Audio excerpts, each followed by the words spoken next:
We begin by opening the folder where the software is stored.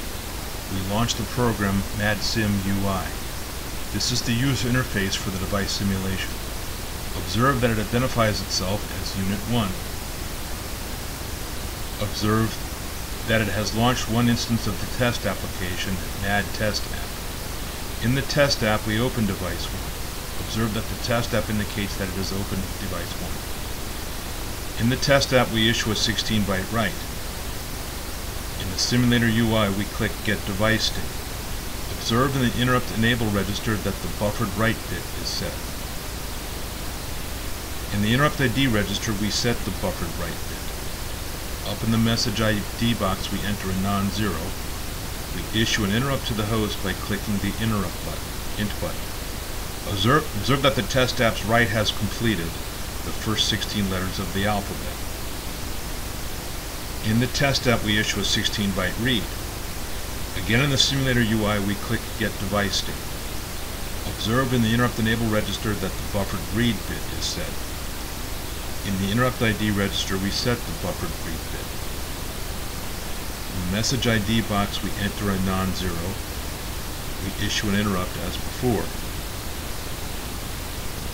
Observe that the test app's read has completed and that the displayed data is the same data which we wrote, the first 16 letters of the alphabet.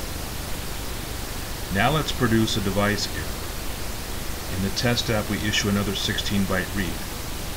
Again, in the simulator UI, we click Get Device State. Observe in the interrupt enable register that the status alert bit is set, as is the buffered read bit, as they have been. In the interrupt ID register, we set the buffered read bit and also the status alert bit. In the status register, we set the general error bit. We set the message ID and issue an interrupt in the usual way. Observe that the test app's I/O has failed and that a device I/O error is reported. The demo device driver doesn't attempt any error recovery, it just passes the error up to the application. Observe that we can browse the map of device registers with descriptions of individual register bits.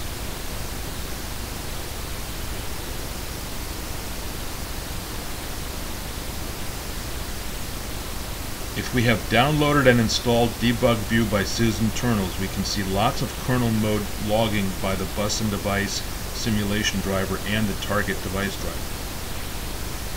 Let's close the device in the test app